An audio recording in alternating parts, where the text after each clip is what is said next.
یہ واقعہ حضرت عبداللہ بن قلابہ رضی اللہ عنہ کے بارے میں بیان کیا جاتا ہے۔ ایک مرتبہ وہ اپنے اونٹ کی تلاش میں صحرا کے اندر تک نکل گئے۔ گرمی سخت تھی اور چاروں طرف سناٹا پھیلا ہوا تھا۔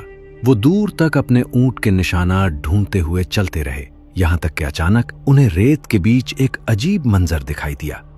سامنے ایک شہر کھڑا تھا، ایسا شہر جسے انہوں نے اس سے پہلے کبھی نہیں دیکھا تھا۔ وہ حیرت کے عالم میں شہر کے دروازے کے پاس پہنچے تو دیکھا کہ بڑے بڑے ستون کھڑے ہیں اور دیواریں انتہائی مضبوط اور بلند ہیں۔ دروازے کھلے ہوئے تھے مگر شہر میں کسی انسان کی آواز نہ تھی، نہ کوئی چلتا ہوا نظر آتا تھا، نہ کوئی رہنے والا۔ یہ ایک خاموش مگر شاندار شہر تھا۔ عبداللہ بن قلابہ رضی اللہ عنہ آہستہ آہستہ اندر داخل ہوئے۔ اندر جا کر انہوں نے جو منظر دیکھا تو ان کی حیرت اور بھی بڑھ گئی۔ محلوں کی دیواریں قیمتی پتھروں سے سجی ہوئی تھیں، ستونوں پر سونے اور چاندی کی جھلک تھی اور جگہ جگہ خزانے بکھرے ہوئے دکھائی دیتے تھے۔ ایسا لگتا تھا جیسے یہ کسی بہت طاقتور بادشاہ کا شہر رہا ہو۔ انہوں نے سوچا کہ شاید یہاں کے لوگ کہیں گئے ہوں، مگر پورا شہر بالکل سنسان تھا۔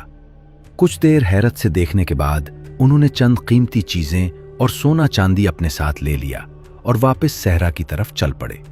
جب وہ شہر سے باہر نکلے اور تھوڑا آگے بڑھے تو پیچھے مڑ کر دیکھا، مگر حیرت کی انتہا ہو گئی۔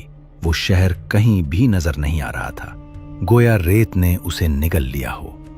عبداللہ بن قلابہ رضی اللہ عنہ واپس لوگوں کے پاس آئے اور یہ عجیب واقعہ سنایا۔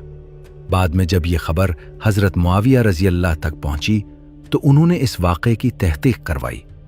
کہا جاتا ہے کہ اہل علم نے بتایا کہ یہ وہی مشہور شہر ارم ذات العماد تھا جسے قدیم زمانے میں بادشاہ شداد نے جنت جیسا بنانے کی کوشش میں تعمیر کیا تھا، مگر اللہ کے عذاب کے بعد وہ شہر ویران ہو گیا اور صحرا میں گم ہو گیا۔ کہا جاتا ہے کہ کبھی کبھی اللہ کی قدرت سے اس شہر کی جھلک کسی مسافر کو نظر آ جاتی ہے، مگر پھر وہ دوبارہ ریت کے پردوں میں چھپ جاتا ہے۔